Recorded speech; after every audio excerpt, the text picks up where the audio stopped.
Everyone, welcome back to my channel. তোমার সবাই কেমন আছো? আশা করি তোমার সবাই খুব ভালো আছো, সুস্থ আছো। আমিও ভালো আছি। পুজোতে চলে গেলো, হাতে গোনার মাত্র কয়েকটা দিন বাকি। এর জন্য আমি ভাবলাম তোমাদের সঙ্গে পুজোর একটা সিম্পল সাজ শেয়ার করি।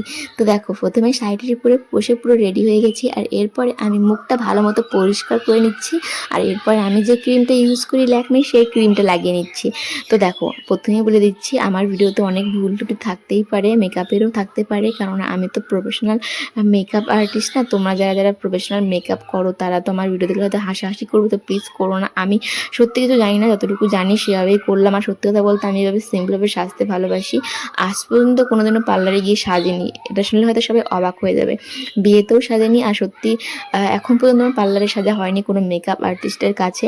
তো জানি না, খুব ইচ্ছে আছে একবার সাজার। যদি ভগবান চায় তাহলে হয়তো সেই স্বপ্নটা একদিন পূরণ হবে। তো সেটা জানি না কি হয়। তো যাই হোক, এরপরে দেখো আমি দেখো এরপর আমি লাগিয়ে নিচ্ছি চোখের উপরে একটু কনসিলার। আর তারপরে সেটাকে ভালো মতো সেট করে নিলাম। আর তারপরে এই যেগুলোর এত কিছু কী নাম আমি জানি না, ওই মাঝে মধ্যে আগে না ইউটিউবে মেকআপের ভিডিও দেখতাম, তো সেখান থেকে একটু একটু শেখা। আর এখন তো সেরকম সাজা হয় না, এর জন্য দিনে দিনে সব ভুলে যাচ্ছি। তো যাই হোক, একটু একটু করে মনে পড়ছে, আর সেভাবেই আমি সাজটা কমপ্লিট করছি। তো দেখো, মুখটা কিন্তু মোটামুটি সাজানো গোছানো হয়ে গেছে। তারপরেও এখনও বাকি আছে, সেটা হচ্ছে চোখের উপরে একটা কালো কালো ভাব থাকে চোখের উপরে নিচে, তো সেটাই একটু ঢাকার চেষ্টা। তো আমার হাত দিয়ে ভালো মতো সেই মেকআপটাও সেট করে নিলাম। এরপরে একটু লুজ পাউডার, মানে ওই যে পাউডারটা দিয়ে ঠিকঠাক মতো মুখটাকে মেকআপগুলো কী বলে আমি তো জানি না।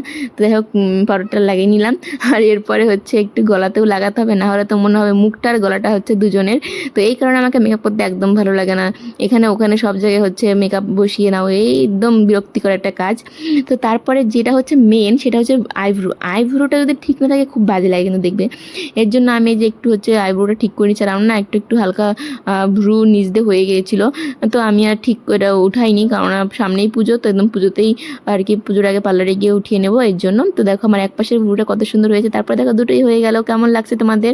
আমাকে তো বেশ ভালোই লাগছে, তবে যারা প্রফেশনাল মেকআপ করে তাদের কাছে খুবই বাজে লাগবে এটা। তো আমার কাছে এটাই বেস্ট, কেননা আমি পারি না, আর আমি যেটুকু পারি ওটাই আমার কাছে অনেক ভালো। তো দেখো, আমার চোখেরও সাজ মোটামুটি কমপ্লিট, মানে আইশ্যাডো লাগানো হয়ে গেছে। এরপরে আমি লাগিয়ে নিচ্ছি আইলাইনার, কারণ আমি অনেক দিন থেকে আইলাইনার ইউজ করি না, এই জন্য এখন না পারি না ভালো মতো। কিন্তু এর আগের দিন যে ভিডিও করেছিলাম তখন একটু আইলাইনার পরেছিলাম, তখন কি বাজে হয়েছিল। আজকে চেষ্টা করলাম ভালো মতো করার, তো বেশ ভালোই হয়েছে। এরপরে লাগিয়ে নিলাম মাস্কারা। আর আমাকে ভগবান কিছু দিক আর না দিক, কিন্তু আমার চোখের পাতাগুলো খুব ভালো দিয়েছে, যেন আমাকে এক্সট্রা পাতা লাগাতে হয় না। আর এই দেখো, এখন আমি কাজল লাগানোর পরে চোখের নিচ দিয়ে একটু আইলাইনার লাগিয়ে নিচ্ছি, তাহলে হয়তো চোখটা অনেকটা ভালো লাগবে দেখতে। তো কেমন লাগছে বলো তো চোখটা? আমাকে তো বেশ ভালো লাগছে, জানি যারা মেকআপ করে তাদের তো খুব বাজে লাগছে, তারা হয়তো চেষ্টা করলে আরও ভালো করতে পারবে। আমি তো এটুকুই পারি, আর কি করা যাবে বলো। তারপরে সেটিং স্প্রে লাগিয়ে নিলাম। আর এরপর একটু আয়না দিয়ে হাওয়া করে নিচ্ছি। তারপরে যেটা করবো সেটা লিপ লাইনার লাগিয়ে নিচ্ছি। এরপরে লাগিয়ে নিচ্ছি ঠোঁটে লিপ লাইনার। আর এরপরে লাগাবো লিপস্টিক। আর লিপস্টিক হলে মনে হয় যেন সাজ একদম পুরো কমপ্লিট। কিন্তু আমরা যারা বাড়ির বউ তাদের কাছে মেন দুটো জিনিসটা সিঁদুর আর টিপ।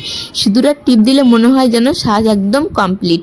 তো দেখো, সিঁদুর পরার পরে কিন্তু মুখটা একদমই পাল্টে যায়। তো দেখো এখন কত ভালো লাগছে দেখতে।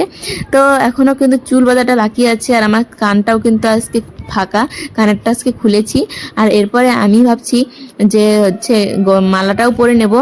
আর অন্য সময় তো মালাটা সেভাবে পরি না, আর আমার কেননা ওই গলাতে একটা সোনার মালা আছে, ওটা ছাড়া অন্য কিছু সেরকম আমার পরতে ভালো লাগে না এখন। আগে পরতাম পুরো ঘিজিবিজি, এখন আর ভালো লাগে না। তারপরে ভাবলাম এত সেজেছি, একটা মালা না পরলে ভালো লাগবে না, এই জন্য একটা মালাও পরে নিলাম। আর সঙ্গে কানটাও ফাঁকা আছে, ঝুমকো পরলে বেশি ভালো লাগতো, তো এটা নতুন একদিনও পরিনি, এই জন্য এটাই পরে নিলাম। তো তোমাদের কেমন লাগছে অবশ্যই কিন্তু কমেন্ট করে জানাবে। তো এরপরে বাকি ছিল চুলটা। তো সবসময় তো খোপা করেই থাকি, আজকে ভাবলাম একটা অন্য রকমের বেনুনি করি। তো এই বেনুনিটার নাম নাকি খেজুর বেনুনি। তো এটা অনেক ছোটবেলায় শিখেছিলাম, বাঁধা হয় না, একা বাঁধতে অনেক হাত বাঁধা হয়ে যায় এর জন্য। তো দেখো, আমার পুরো মেকআপ একদম হয়ে গেছে। তো তোমাদের কাছে কেমন লাগছে অবশ্যই কিন্তু কমেন্ট করে জানাবে। আমি সেরকম পারি না গো সত্যি, আমার কাছে এভাবে সিম্পল থাকতে ভালো লাগে। তারপরেও একটু এই সিম্পল একটা মেকআপ লুক তোমাদের কেমন লাগছে অবশ্যই কমেন্ট করে জানাবে। আর ভালো খারাপ যেটাই হোক জানাবে, তাতেই আমার ভালো লাগবে। চেষ্টার তো আর শেষ নেই, ভালোরও শেষ নেই।